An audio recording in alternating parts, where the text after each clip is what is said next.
Decades in the making and finally told. From Wound to Scar is the powerful debut book by Marcia Pires.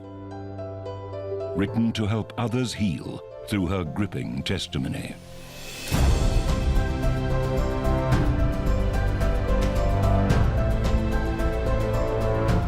Join us for the official launch on the 29th of June at 2 p.m.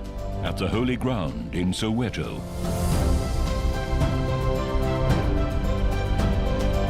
(2445-6 Amunk Drive, Zone 6, Diepkloof, Soweto. Be part of this remarkable celebration.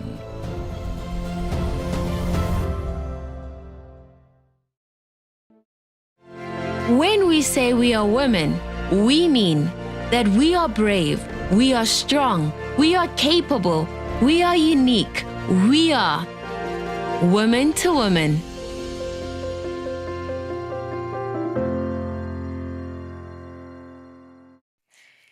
Good afternoon, South Africa, and good afternoon to everybody who's watching us all over the world. Today, I think you are surprised, you are amazed. What's going on? And today we have a surprise indeed for you. Mrs. Marcia, today she's not the host, she's a visitor because she has a lot of surprises for you, especially about the day that everybody's been waiting for, the 29th. So let us hear today from Mrs. Marcia. Good afternoon to all of you, and thank you for having me here so that I can join now the show as a guest for the first time. Thank you for that. Yeah.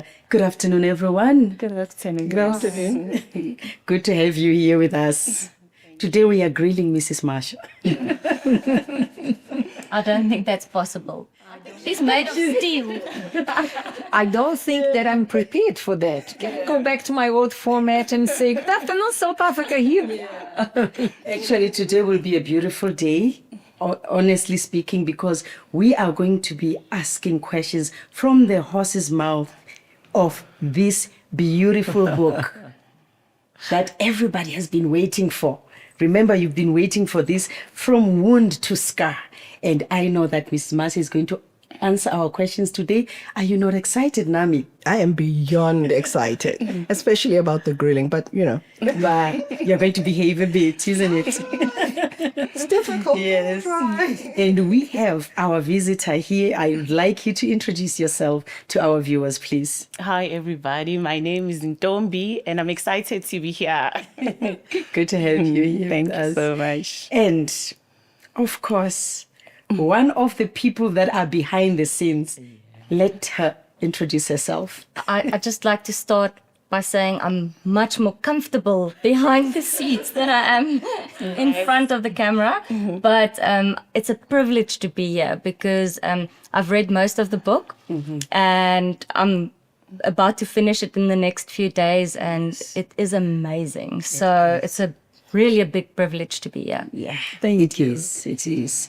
And now, straight to the point, where we've been waiting, we are going to ask questions from you, Mrs. Marcia. My first question is that, Marcia, you have experienced rejection from a young age. That's the first question I wrote here. And later faced emotional, sexual abuse, and physical abuse.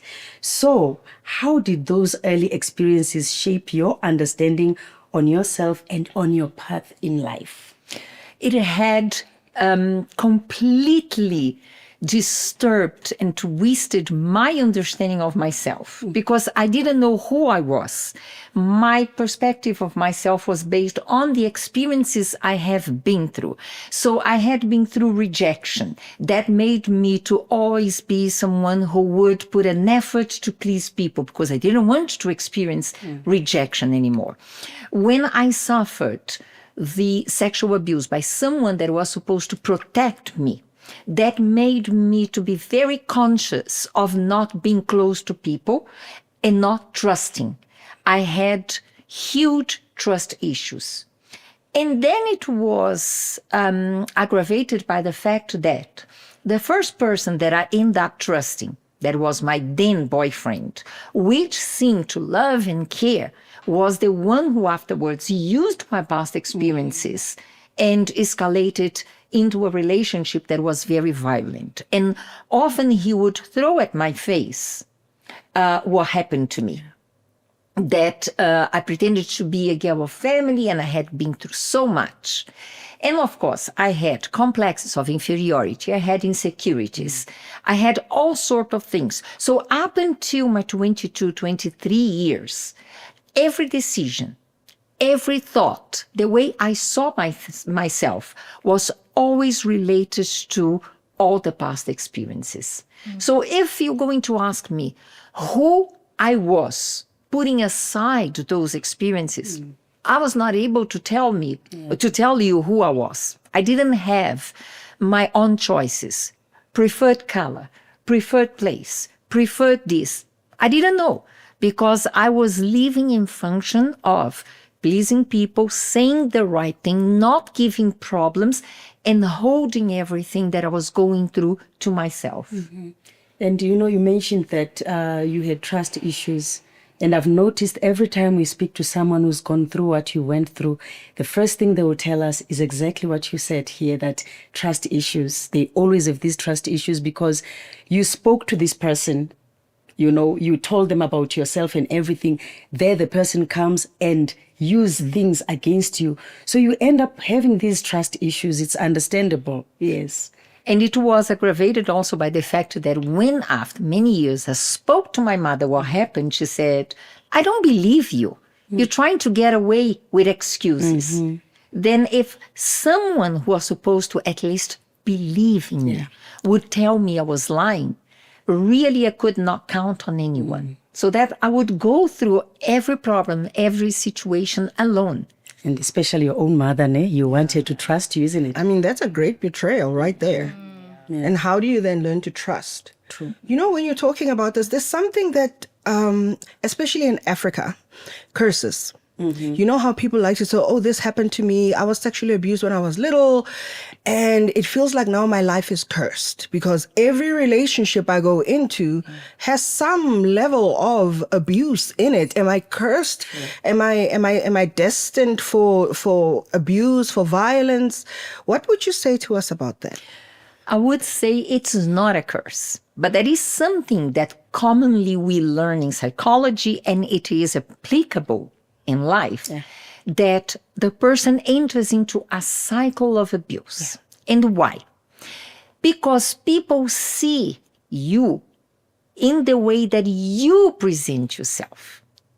So without realizing, those who have been to any sort of trauma, rejection, bullying, depression, when they introduce themselves, many times not even with words, with their actions, with their posture, with their attitude, people can sense that the person is still dealing with something that happened in the past. So that person, especially women, they become vulnerable. And because she doesn't see herself, and I'm going to speak more about women because it's easier for us to relate, but it happens to men as well. She sees herself not good enough. She sees herself carrying a mark from the past.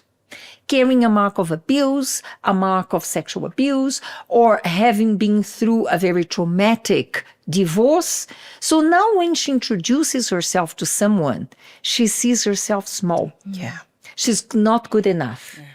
And people will read it, and people will end up taking advantage or even getting so frustrated and sick because it's hard to be close to someone who is so clinging, so weak, so vulnerable that the person, the partner, the boss, whoever is interacting with that person will start abusing again. So I don't see it as a curse, but it is undeniable that there is this cycle of abuse. And because the person sells herself in the way that she sees so small, people take advantage. So it's proven scientifically that someone who has been to any sort of violence, be it sexual, domestic, rejection, she will experience that in another 3 times in her lifetime. And it's not because it's her fate, but it's the way that she introduces herself, she behaves, And of course, people sense that she's not confident, sense that she is not sure, that she will do anything you want her to do because she needs to prove herself. Yeah. And people take advantage. Yeah, I think it's good for us to talk about this because, like I said, especially in Africa, people believe that it's a curse. And it's not a curse. It's because of your behavior and your sense of self-worth that makes people then start taking advantage of you. Because when you are such a people pleaser, for me, it's so difficult because it's so incongruent that you have trust issues. And then after that, you go into a relationship where you give a little bit of yourself and then you get clingy because there is something that is missing inside you. So when people don't understand that that's what's going on, they relegate it to a curse. They say, I'm cursed. I mean, come on. What have I done wrong? It wasn't me. I didn't bring this on myself. I was abused.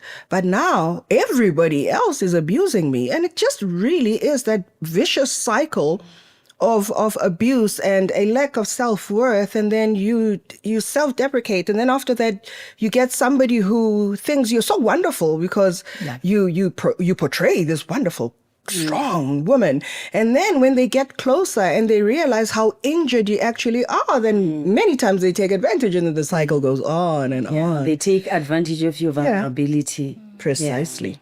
And sometimes it's not only the fact that people want to take advantage, but in a relationship, in a romantic relationship, it makes very difficult to be with someone who is insecure, who is jealous, who is always saying, no, you have someone, and that the partner loses his temper, his patience, because he doesn't receive anything in return. We often say people take advantage, but sometimes it's not only that, they lose patience because the person is so insecure that anyone doesn't want to. Tell me honest, if you have to be close to someone who is strong, who is an outgoing, who a go-getter, let me put like this, who is someone who leads, and you have to be next to someone who doesn't have an opinion. Would you like to have that? Whatever you tell me, it's fine. Whom would you like to be close to? Go get her. I mean, you get to the point where you're like, come on, make a decision. This is too much for me. Decide, is it hot or cold for you? Yes. I'm not in your body. Say something. It's true. Yeah. So, Miss Marcia, I want to find out, we all know that people who have been abused, they go through a stigma. Sometimes you find that you get discriminated against. Some people who are even close to you, once they find out that you've been through abuse, they look at you weird, like maybe you called it upon yourself or it was your fault. Some people, they even prefer that you don't talk about it. Let's not go there. And you also mentioned that when your mother found out, she was not very supportive. I want to find out, how did you gather the strength to eventually come out in public to share your story? Like, how did you get that strength, and not considering that, maybe the people that know me, they will no longer look at me the same, even people that are very close to you? I would not have done that up until the moment that I was not resolved with myself, with God, and with everyone else. Because having trust issues and always trying to please people, always trying to do the right thing, and always worried about what people will think, will say of me, I would not have exposed myself. But it was a long journey, which I speak about in the book. And I had to deal with myself from the point of view of blaming. Because up until then, I was blaming myself for the decisions that I made that put me in the situation of experiencing domestic violence for almost 7 years. So I had to forgive myself. Of course, I had to let go the heavy feelings that I had towards everyone else, including my mom. And then I also had to deal with God. Because deep down, you might not have the courage to say, but in the back of your mind, there is always that question mark. Why did God allow? Yeah. Where is God? There is a God out there. Why he did not protect me? So we do not think that God is not responsible or cannot be responsible for people's actions. So when I decided to go out and speak, as a matter of fact, it was not my decision. I didn't wake up one morning and say, oh, I'm going to talk about that. I was with Cris Cardoso, speaking about my testimony, because she was reading a book about this, and she said, I clearly see this person did not overcome. Yes. And I was talking to her. I was already a pastor's wife. I was talking to her, and I told her my testimony, and of course she was shocked, because she never heard it. But at the same time that she was shocked with the story, she could realize that I was okay, that it was not causing any pain anymore. And it was when she said, start speaking about that. Now you imagine someone who always took in mind what people will say, will think of me. And now she comes to me and say, why don't you use this to help women? And that was the starting point. But I was not going to be able to do it if I still had issues inside. I was able to do, and I do. And honestly, I'm not afraid if people will look at me in a different way or not, because that's my story. And that is how the power of God came upon my life. I was able to do it because I had resolved it inside. And I knew that by speaking, I would help those who are still suffering the pain, the scars, the stigma. Because one thing I can tell you, there is a stigma. People like to label. And you have to be prepared. So for me to come here and say, I don't have a problem with that. I spoke my story from when I was born up until after being married and when I had dealt with that. And I'm sorry to say, if people will look at me with a different eyes, it's their choice. But whatever they are going to speak about or judge, it will not affect me. It will not inflict pain. I think it's also because you see the bigger picture, Miss Marcia. I think for a lot of people, they are very worried about the stigma and the community and what family members will say, because the place where they're coming from is different. Whereas with Miss Marcia, it's for the glory of God. Sharing your testimony is for the glory of God. So it's easier to say, I don't care about what my family members say, or I'm coming out with my story, because this is not about me. This is to bring glory to God. And I think for a lot of people, that's not always where they're coming from. Yes. It's something I want to know, Ms. Marcia. It's a bit off the topic. Yes. Because this picture, the first time I saw it, I even want to cry. Every time I look at it, it really touches me. Because it is such a beautiful, beautiful young girl, child. Like I get so emotional. And I want to know, at the time this photo was taken, was this before or after the sexual abuse? It was before, but it was exactly the year when I started realizing that my family structure was very different from my school friends. Because I would see father coming to pick them up. They would talk about what they did over the weekend. They visit Granny. And I realized by then, at this young age, already first year in school, and here is the full photo of it, that my family was a bit different, and why my father would not be with me. Today, it's quite common when I speak about that, people get so surprised and say, but then what? It's life. It's life. See, it's normalized. I'm talking about 50-something years ago. It was not life. Yeah, because it's normalized now. Parents, they had a different structure. And it was when I realized I was different.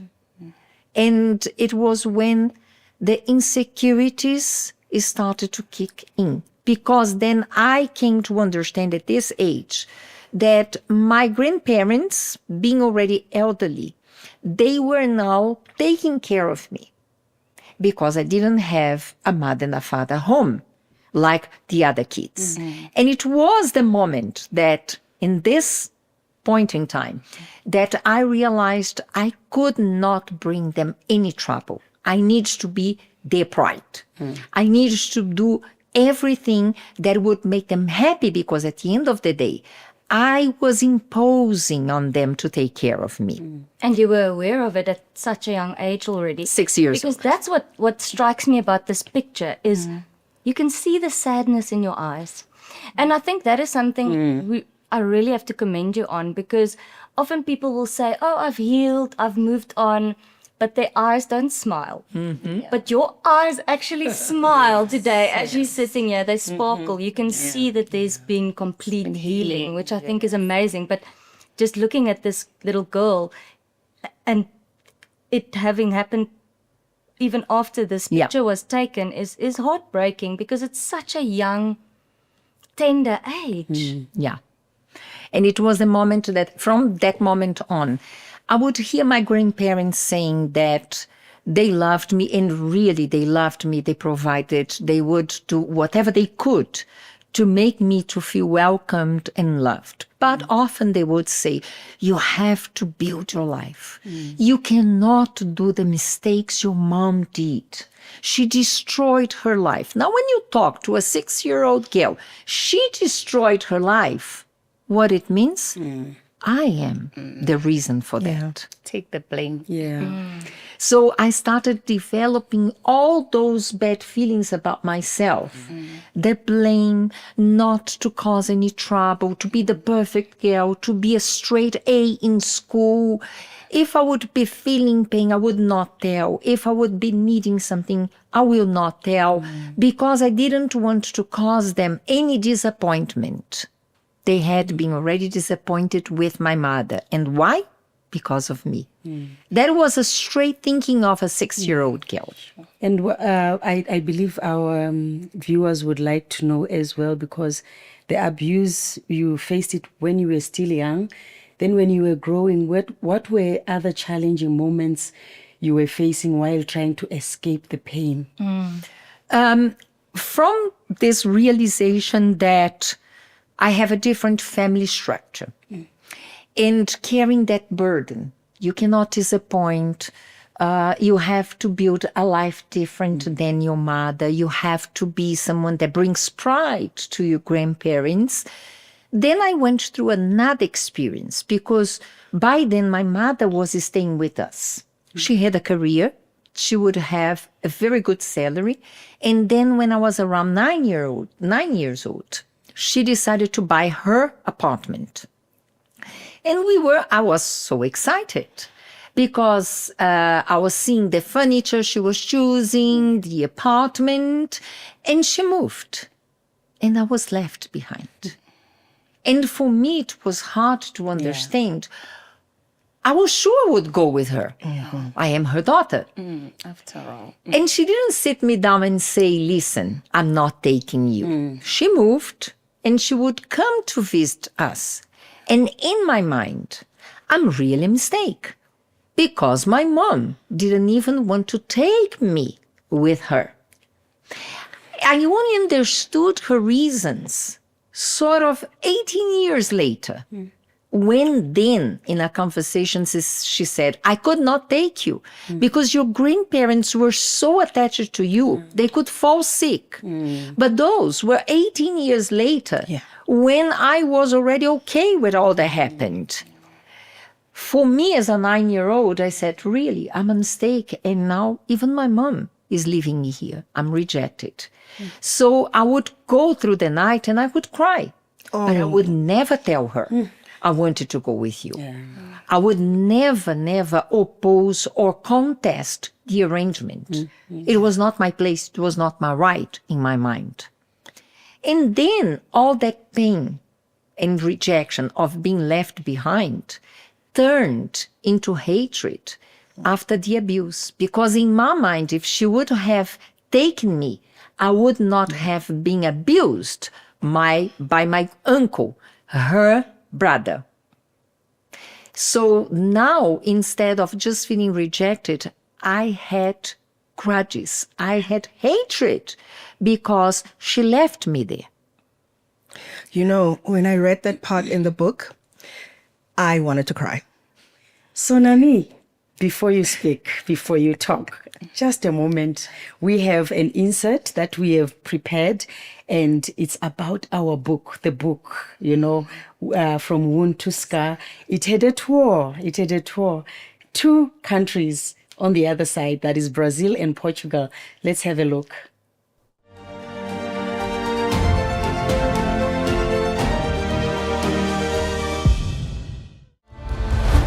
Before the official launch in South Africa, Marcia Pires took her story across borders, bringing her message of hope and healing to audiences in Brazil and Portugal. The journey began in Brazil, where she met with readers in churches, support centers, and even correctional facilities. In each setting, there was one clear theme. People were ready to talk, to listen, and to heal.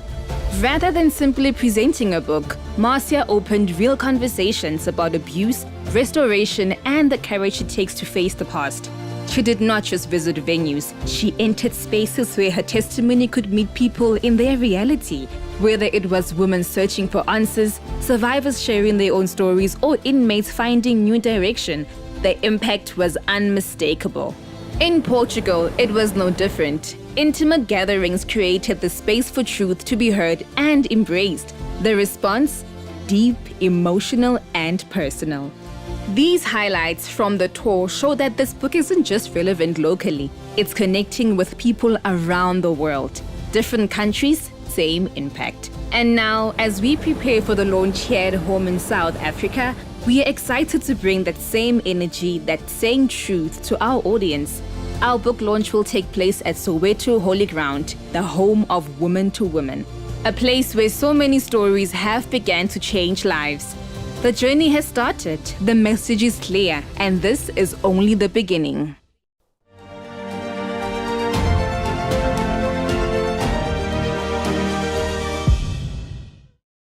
Right. The book was a success. The book launch was a success. And that's what we're hoping for Africa. Definitely. Yeah, that's our home. Definitely. We are going to show them who we are in Africa. Isn't style. it? Yeah. Now back to you, Nami. Yeah, as I was saying, you're talking about the part where your mom left you with your grandparents. But how you describe it in the book brought me to tears because, my goodness, I could just close my eyes and see that little girl muffling her sobs in the middle of the night, not understanding why. Oh, it broke my heart because you can feel that raw emotion. When you're 7, 8, 9 years old, things don't make sense. You're not going to go, oh, maybe there's a reason why my mom's not taking me with her or why I have to be with my grandparents. You just know that mommy left me here.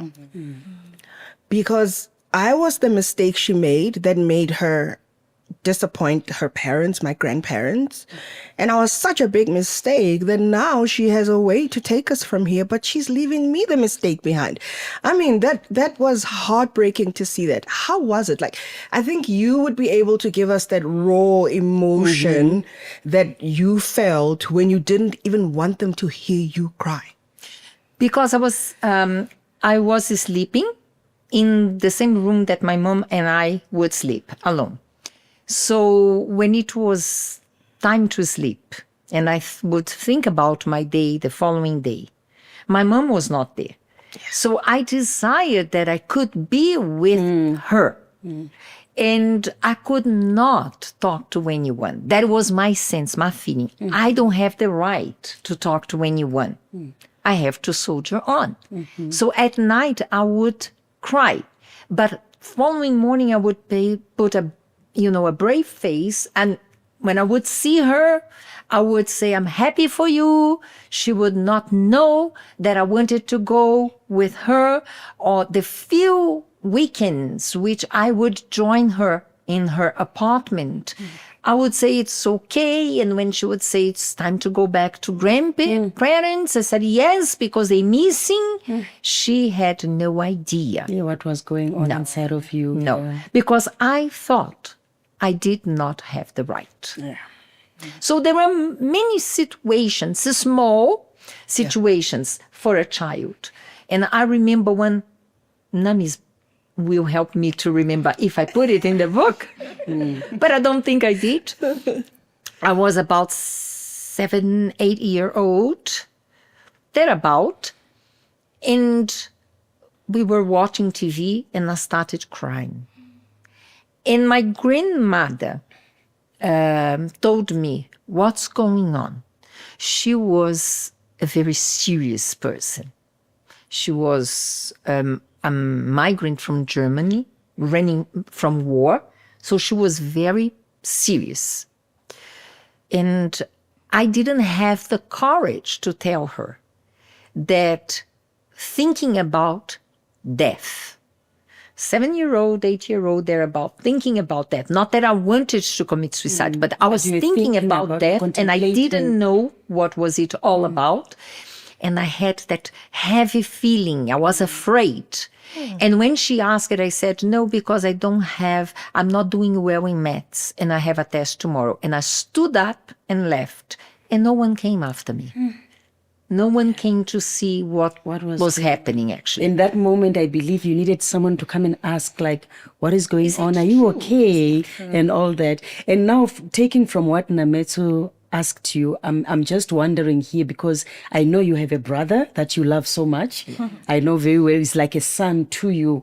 So in that moment when you were going through all this pain, alone and all that, when your brother came into the picture, did you have that thing of wanting to protect him because you were never protected? It was a very different circumstance. My mom was staying alone, and she started a relationship with a guy, and she fell pregnant. But my grandparents didn't know. She carried her pregnancy to full term. Wow. And they didn't know. Oh my word. And I knew it. And I had to conceal.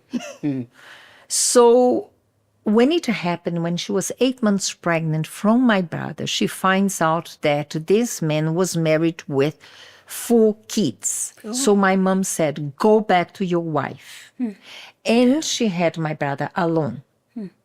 And because of all the difficulties that came about, now she had to return to my grandparents' house with my brother. So for me, I was happy with my brother. I didn't sense that he was a mistake like I was, because my grandparents didn't say, but I sensed that she was afraid to tell them, because when she told them, my brother was already 10 days old. Yes. Wow. Yeah. And I went to take care of her in her flat, and I stepped in working in her place, because that would make me to be away from home, not vulnerable to abuse. So when she came back, I was happy, because now I would be protected also from my abuser. Yeah. Because while she was away, it was when I suffered sexual abuse for almost, say, about 1 year and 2 months. So the fact that she had to come back, it was for me a relief.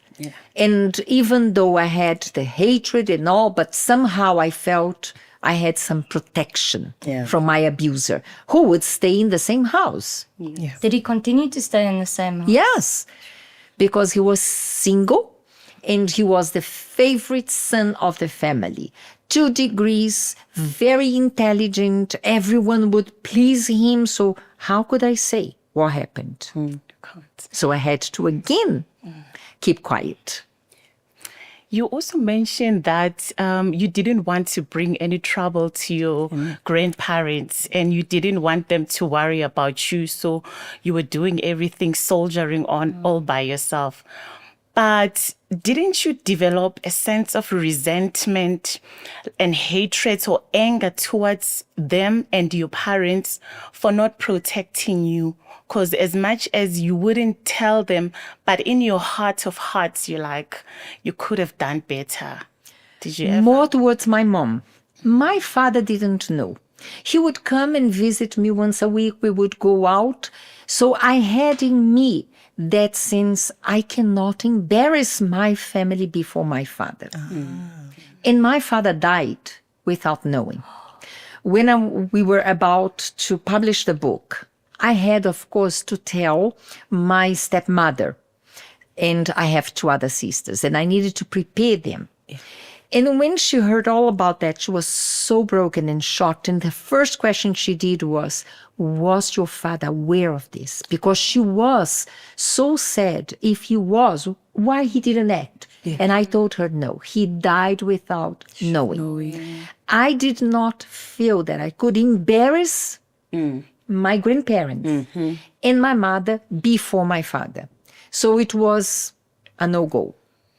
And I grew up knowing I could not hope that my mother and my father would come together. Because from the very beginning, they had that arrangement. She wanted a child. He complied. It is our child, but I live my life and you live your life, and that's it. So I could not count on them. On my mother, I had that hatred. But also mixed with pity because she had to come back. With my grandparents, I had such a respect that I didn't want to hurt them. I didn't want to cause any trouble. And the reason why that manipulation that was used, I cannot say, because your grandfather's coming out of a heart attack. He spent 6 months in hospital with all the complications of a heart. He had all the things that one heart can have, including the pacemaker. And I'm talking about 50 years ago. So medicine was not so advanced as today. So he would say, you cannot tell them.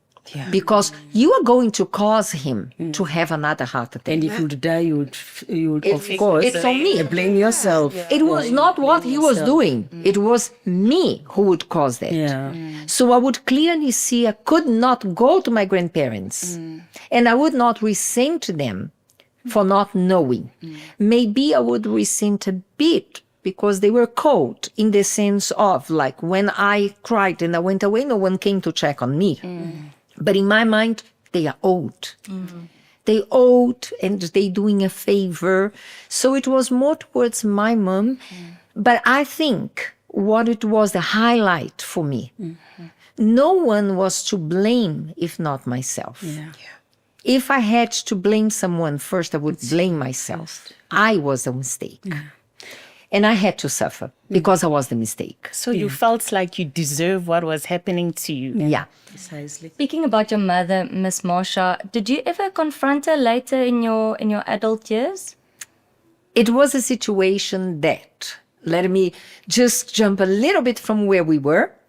Then I started working in the corporate world, and I passed my matric. I started varsity at the age of 17 because, you know, I would project my value through my achievements.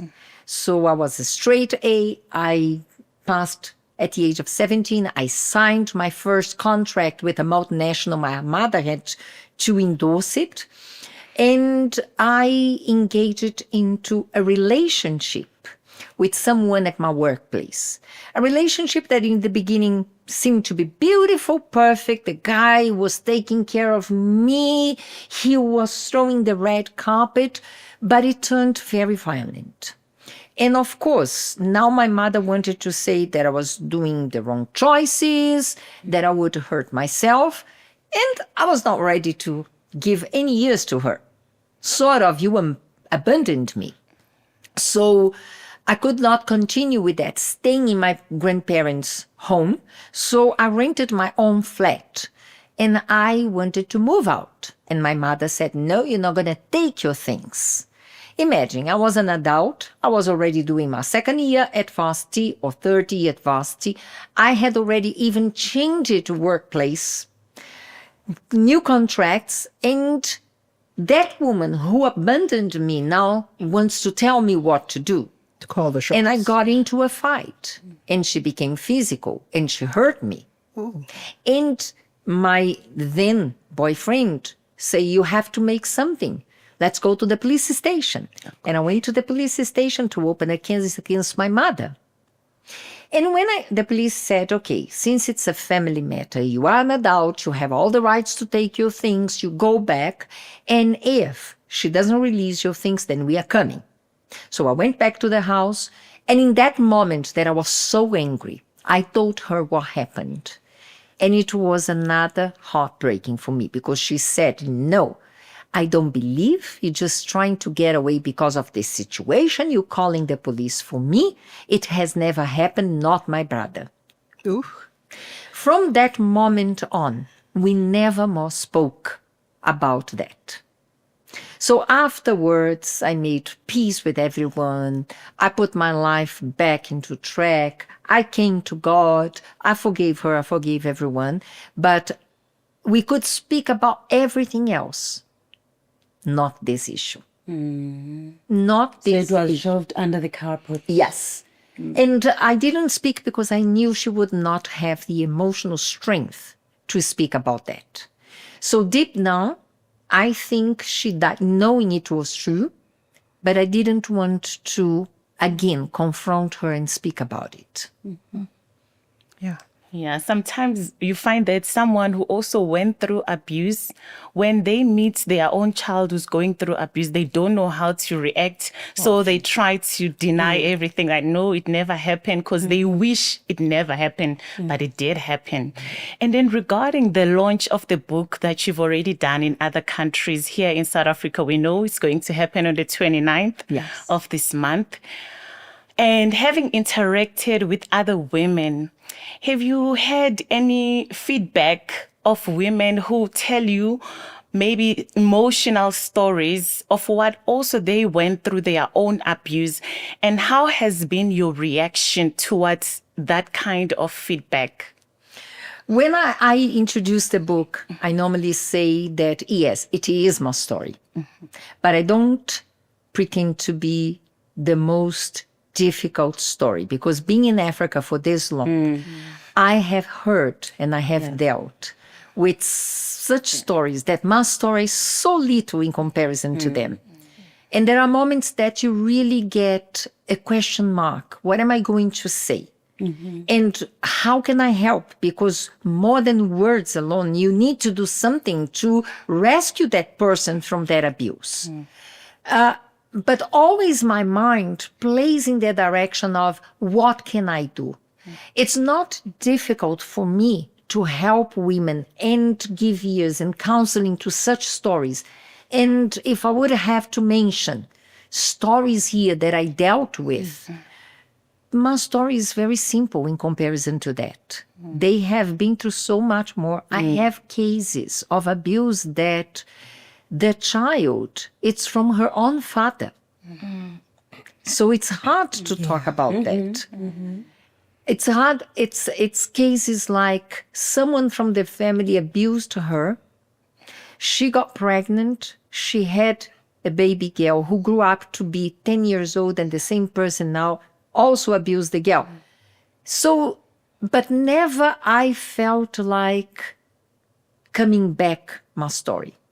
Because I have dealt with it. What I feel is, what can I do to help this person?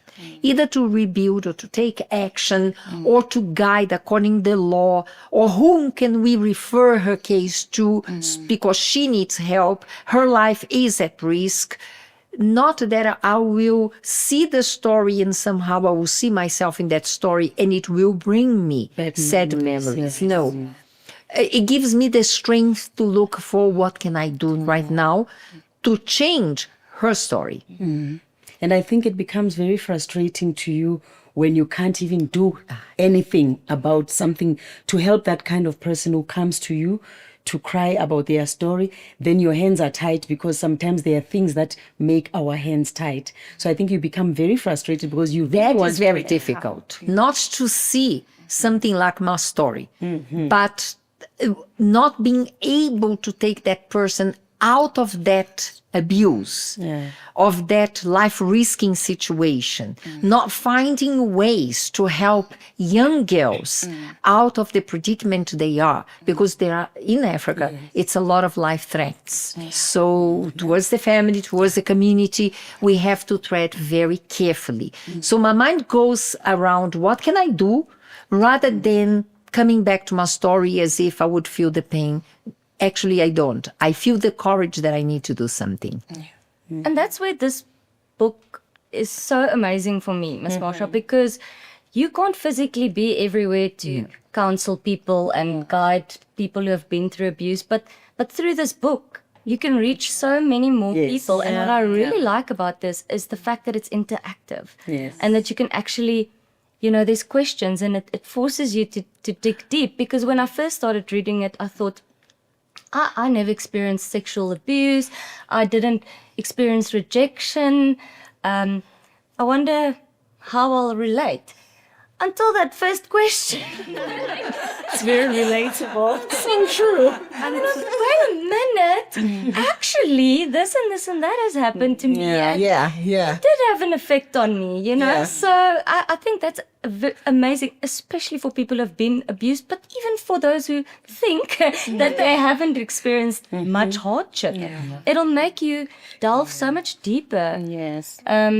It's not just about reading the story and reading a book and then moving on with your life. It's actually interactive and it can help you heal. Yes, and I think other people who don't know that they are facing emotional abuse, when they see these questions, they will realize, wait a minute, someone is gaslighting me, and that is emotional abuse, because it makes you feel like you are not really being abused. It's all in your head, but you are being abused. And when you read this book, you see that sexual abuse is not the only abuse out there.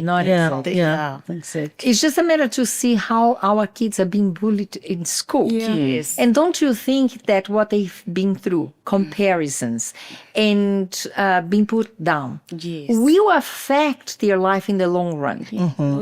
When I was invited to write a book, because it's again, I didn't wake up one morning and say, okay, I'm going to write a book about my story. Inspiration. Yes. I didn't decide to do it. I was told, do it for the sake of others. I didn't want the book to be only about my story. I didn't want my story to be the focus, because as I said, I've dealt with so many grievous stories. But I wanted somehow the book to be a tool, because what is the point for me to tell people my story and not help them out of their situation? So I could say that all the questions, the interactions that I live by the end of every chapter, it was my process of healing. That God was showing me what to do, my self-confrontation, my introspection, and that moment that I realized, why do I see myself like this? Why I behave in that way? Why my mind is trapped in that thought?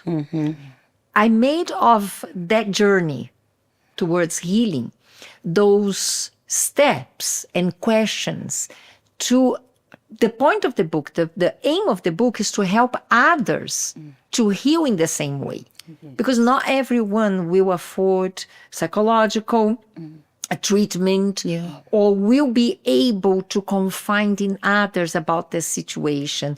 We'll find decent people around, a support system.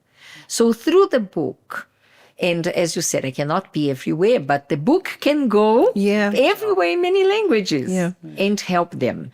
Okay, so we have an insert that talks about GBV, something that is a scourge in South Africa. And, they're talking about something that is so prevalent, something that's so prevalent. But many people have normalized things that are horrendous because they happen so often. Let's watch this insert and then we'll come back and I will share something with you from the book.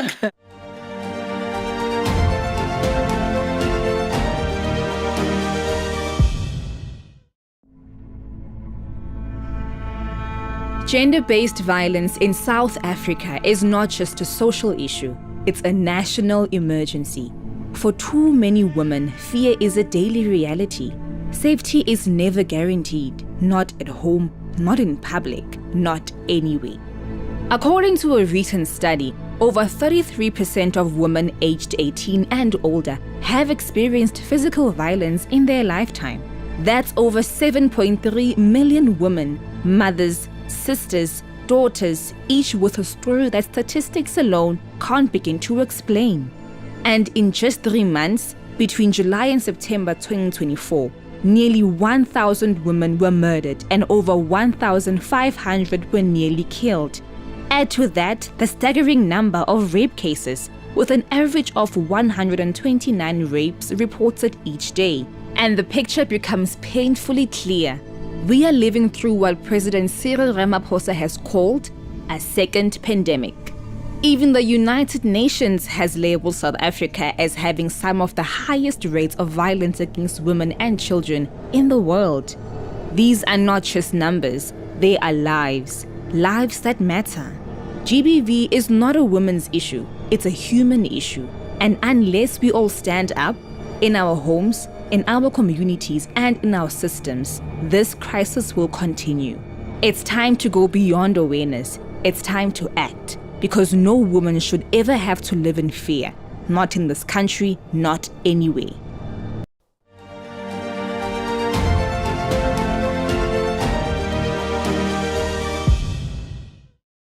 Okay, the statistics are horrendous, but that's the reality we're living in right now. And, you know, before we went to the insert, we were talking about just this whole scourge. How people go through these things, and you were saying how horrendous the stories you've had to deal with from other women who shared their life stories with you have been, and how you even feel like your story, which was tragic, is so minuscule in comparison. But you said something, Suzanne, that, you know, you didn't go through abuse and you thought, what's this book going to do for me? I want to read something for you in the book, because this book is not only for people who've been abused. Yes. Very true. Well, I know where you're going. it is, but now you're going to be able to maybe find yourself in the different things that were mentioned here, so that you can understand that this actually relates to you. It's not only about people who are in domestic violence or people who are sexually abused, but there's so much abuse going on.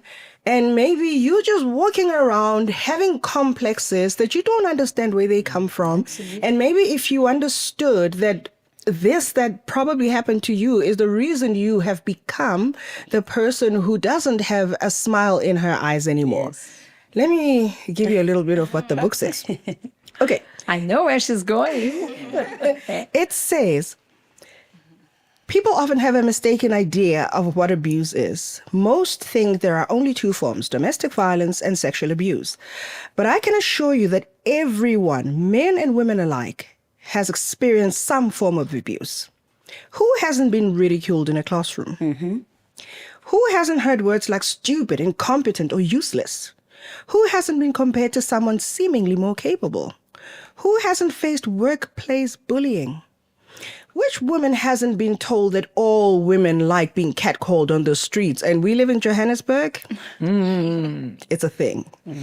Which man hasn't been told, stop crying like a girl, be a man, not a coward? You know, here in South Africa, they have a thing. In Setswana, they say, "Monna ke nku ha a le." You know? What does that mean? Loosely translated, a man is like a sheep. He does not cry.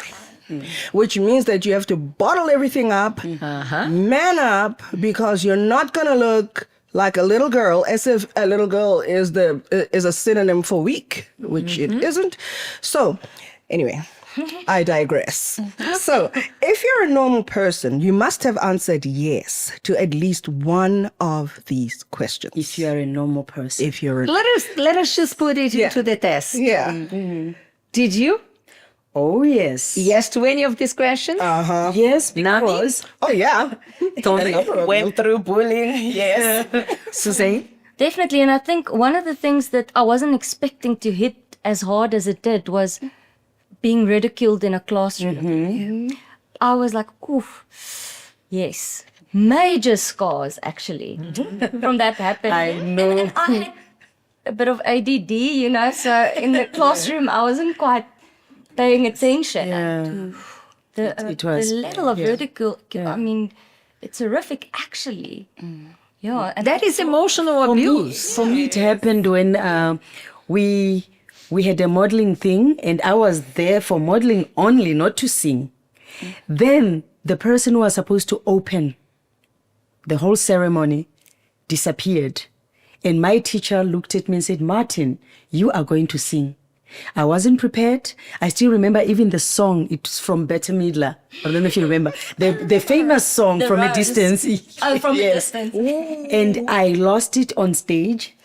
The lyrics just disappeared. I fumbled. And Ouch. you know when you have you have boys that wanted you and you didn't want them, and then now it's their time to do this on you, and they feasted on it, huh? they feasted Yeah. on me. They feasted on me. Ouch. It was so bad. I didn't want to come out of the house that day. You see? I was locked in the house for 3 days. I didn't tell my aunt because I thought she's going to laugh at me as well. I didn't tell. The only person who knew was my cousin sister. And she was trying to, to make me feel good, but it wasn't just getting inside. It wasn't sinking. It was heartbreaking. And then I said, how is the world going to look at me? Because they were made. But by the way, on that day, it happens that my husband was there. We didn't know each other. Because it happened in this school. He was studying in that school. And I said to him, thank God you never saw me. He said, of course, I was drunk. So great. That was before. Yeah, before the church. Yeah. For both of you. Yes, for both of us. Exactly for experiences like that, people were not aware that those experiences frame their steps forward. Because until today, I try to make her to sing in public. It's a problem. It's a problem. And I have Nami as my witness to that. You see? Until Miss today. Nami never had such an experience, so she will sing. See? She doesn't have a Experiences are problem. But this one is hard. The steps that I propose are the same. Because Exactly. any kind of experience that you may have gone through, that it's not necessarily domestic violence or sexual abuse, they marked you in a way. It's true. And there are many who can't go on in certain areas because of that. So the process, this journey that I did from rejection to sexual abuse to domestic violence to insecurity to complexes and all that is the same, because I'm not inviting the reader to think about only domestic abuse. But what is it that has stopped her life in a given moment, and she's being trapped in that moment up to now? That is the purpose of the book.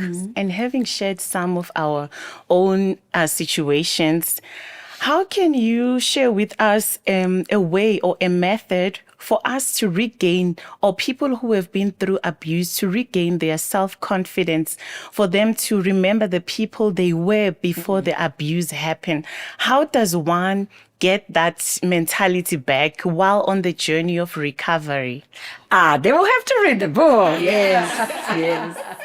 Because it is a process. But it's very important that the person is open to remember who she was before that event happened. Because whoever she was, let me say, I have a photo here that it's quite different, and we are only 1 year apart. When you see this young girl here, I don't know if they can cover this one here. I was starting in school.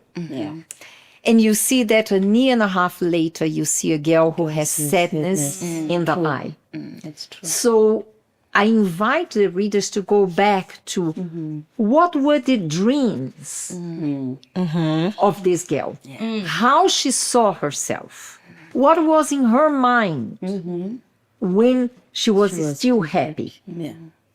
That person, 20 years later, 50 years later, it's still inside of her, whoever she was. But all the traumatic experiences she had been through made her to forget that young girl that bright woman, and give room to someone who has been broken, mocked, and destroyed. So now she's living in function of the one who's broken, that nature that has been broken, and she needs to rescue that person that is still inside of her. That is the beginning of the process. The most difficult thing, before someone asks me, I'm going to volunteer my answer. Now, about your turning point here, you mentioned that faith played a significant role in helping you rebuild your life. Could you please tell us more about that? I believe all the professionals in the area, they have a great contribution. They can make things a bit better. But I never saw someone completely transformed. And I can say about that, and I respect those who disagree with me, but without God, I could not be where I am today. So this change was with faith, knowing God, not necessarily religion, the universal church, God. I was able to see myself now through the eyes of God. I always saw myself through the eyes of the situation, through the eyes of my grandparents, through the eyes of my mother, through the eyes of my fiancé, through the eyes of my abuser. And I didn't even see myself through my own eyes. Because remember, I lost my identity between 5 to 6 years old. So when I embraced faith in God, when I allowed him to, dig all that I was going through, and it was confrontational, I had to cry, I had to ask for strength, because it's not easy to visit something that has been, hidden under 7 keys, and you don't want to go there because it is painful. So when I have done that process, I saw myself through the eyes of God. And that was the turning point. When I understood I didn't need to suffer anymore.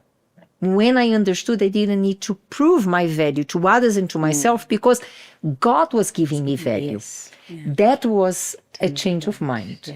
And one of the things that I thought I would have to carry forever, and many people, they think like this, it's impossible to get rid of the past. They say. Yes, the past is there. I cannot deny. Now it's written in pages. It's in black and white now. Black and white. With photos. Evidence. But I don't carry the pain of the past anymore. And one of the things that I was terrified during all those first 20 years of my life was about my past, the stigma, that you believe you will never build something different. And it was through God, through his word, through his voice, that for me, it was the turning point passage of the Bible, Isaiah 46, when he told that the past was gone and that he would do something new. He would put waters in the desert. My life was a desert. Exactly. And I was always trying to prove myself, to find some value in my achievements. And when you hear that your past is gone and he's doing something new, that was the beginning of everything for me. And what you're saying is really good, because I'm encouraged by the fact that you don't sugarcoat the whole Christianity thing. Because there's a part in the book, in the chapter on reactions, where you say the harsh reality is that not dealing with the situation is merely sweeping it under the rug. But you also say never feel ashamed or intimidated if you realize that you still have reactions stemming from the abuse. Do not let the fact that you attend church become a crutch that stops you from facing these reactions out of fear of being misunderstood or judged. It's important. It is, because people think that once I started attending church, now I change my clock of someone with a secular life out there, and now I dress up as a holy person. So I need to behave holy before others. I cannot have those down moments because I'm a Christian. In the whole Bible, if you look at the Bible with the eyes of God, It was written for us when we were in down moments. Jesus said, I didn't come for those who are Well, I came for the sick. yes. But I don't know what happens when people dress up religiosity. Yeah. They want to be perfect and having their lives destroyed. So they put up a smile, they behave in a different way, but they still go back, they cry, they think about suicide, and they don't deal with this fact. Yeah. So I had reactions in me that I didn't know of. And I never pinpoint why I have such a reaction to my past. But for instance, I didn't like noise. I didn't like the noise of telephone. And I never realized why until God brought about. And I remember that when I was trying to distance from my abuser, from domestic violence, under death threats, he would call my direct line 16 times a day, threatening me. And how I associated that. Yes, I was out of the danger now, but I still didn't like telephone ringing. So you had a root. You discovered that there was a root behind that. And I was already a Christian. And I have to say, okay, I have a telephone here that will ring. Trigger It's not with a death threat because that is gone. I had to reset my mind. Yes. But I had that root. And I had other little somethings.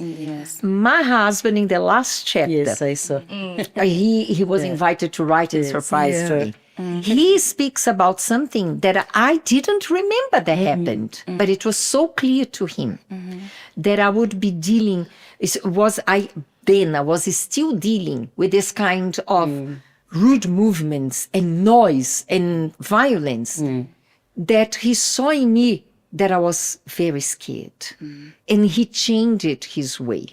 But he made me aware of my reaction. And because now I was okay, I questioned myself, I don't need to have that reaction anymore. Yes. And we dealt in groups here in the church with women that when they were attacked from the back. They didn't see the perpetrator coming. So imagine someone walking in the streets of Johannesburg that are very crowded. Whenever she would sense someone, men, women, children, was just walking behind her, she would literally stop and go against the wall in the middle of Johannesburg. Imagine. Because she had that fear. Someone is coming to attack me again. So those are the things that once you become a Christian and your life has been changed, having the Holy Spirit, God brings to you and show to you, and you question, I don't need to be worried about the phone ringing. No one will threaten me again. So you are able to process your mind and that route goes. However, if you haven't dealt with it, if you are still a slave of that, it's not only a matter to say, I don't need to fear. That panic, that anxiety, that fear will be present in your life. You mentioned, sorry. No worries. You mentioned about how when you were crying, you wished someone could have followed you to find out what happened. I want you to please kindly assist us with helping our own family members. Maybe there's someone who's been through abuse and we are just indifferent. We don't know how to help that person.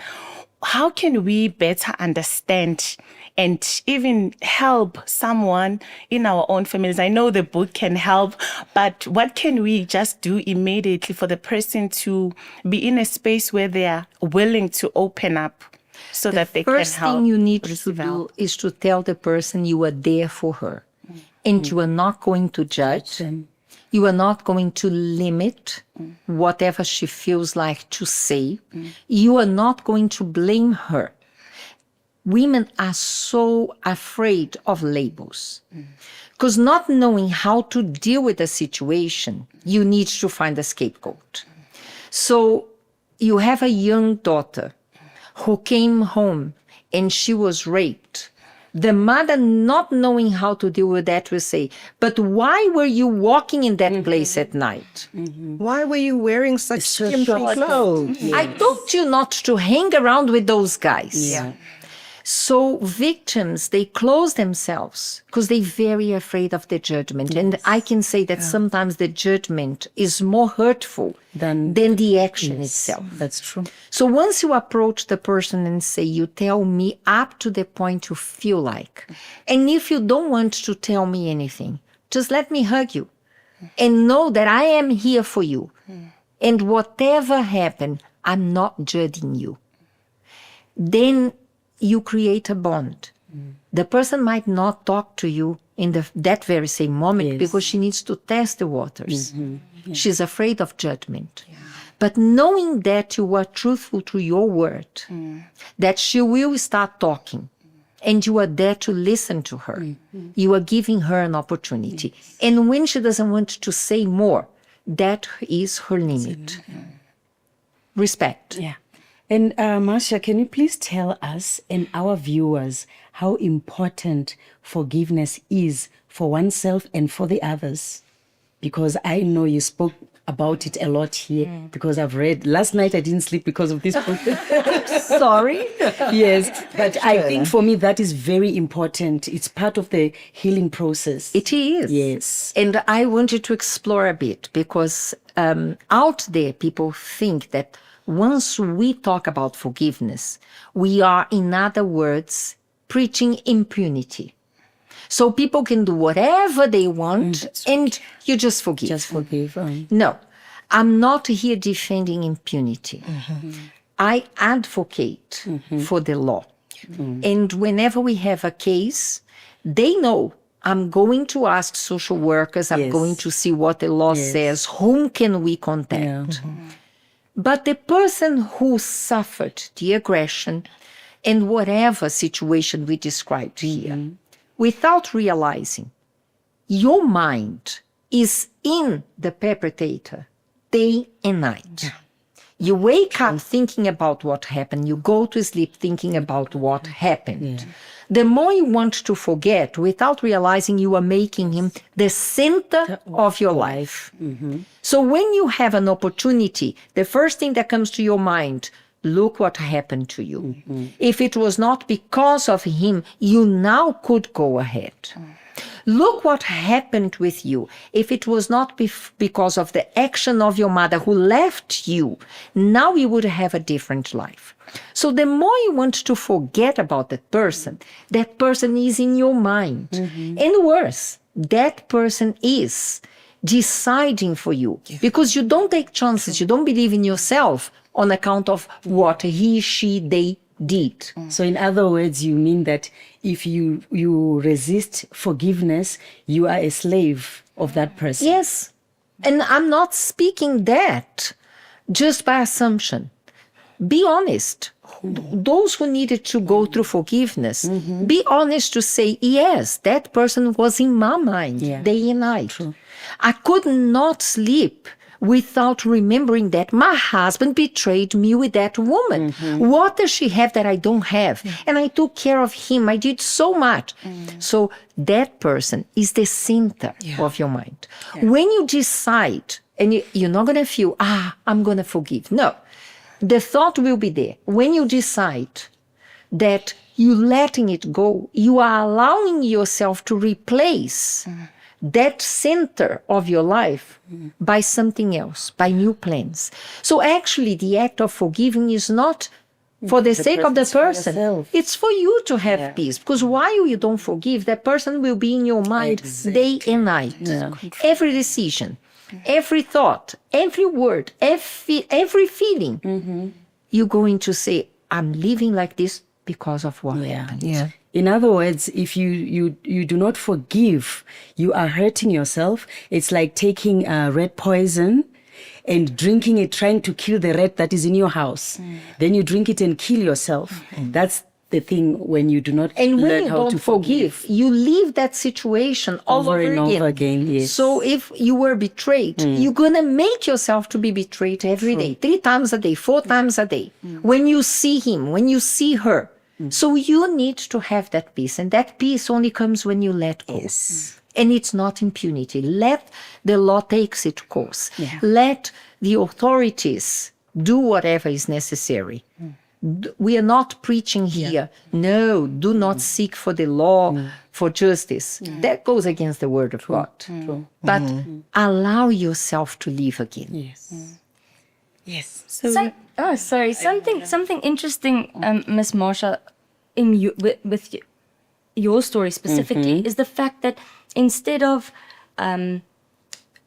becoming rebellious, you turned to overachieving. Yeah. But so now as an adult, because that's a good thing, right? Our society tells us overachieving is great. And this is so good and you must have a spirit of excellence. And but in a way, that was your coping mechanism and your escape. Exactly. Did you have to let go of that?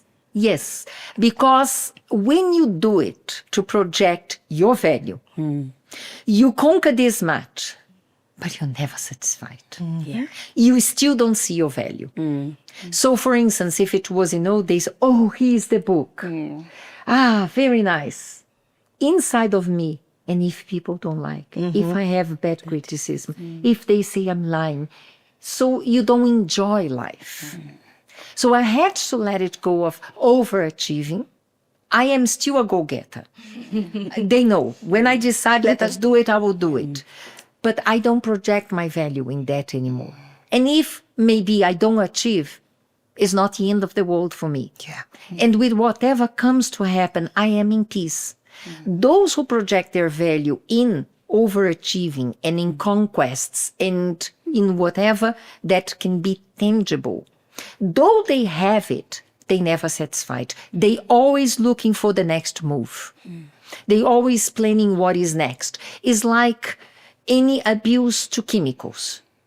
You need to increase the dose. And that is the same with achievements. You always need more. And the more you conquer, you think it's not enough. You don't see your value. You have to have more.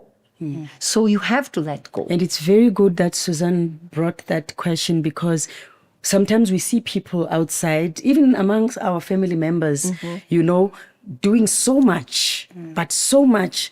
And you wonder, this person does not get tired and all that, and only to find out that they are covering up for something, or there is a void that they are trying to fill in, and they try this goes, they are not satisfied. Another time, as you said, they are not satisfied. Everything does not satisfy them. They are always empty. So it's very important, because maybe we have viewers, they don't even know themselves that they are overcompensating for the emptiness that's there. And it also makes it so hard to detect the abuse, because when I read about your overachieving, I immediately thought, oh, my daughter, she's a straight A student. But I mean, in this case, we have a very open relationship, and the situation is totally different. But I think an important lesson in your story, Ms. Marcia, is the fact that just because your child is achieving doesn't mean they're okay. Exactly. Yeah.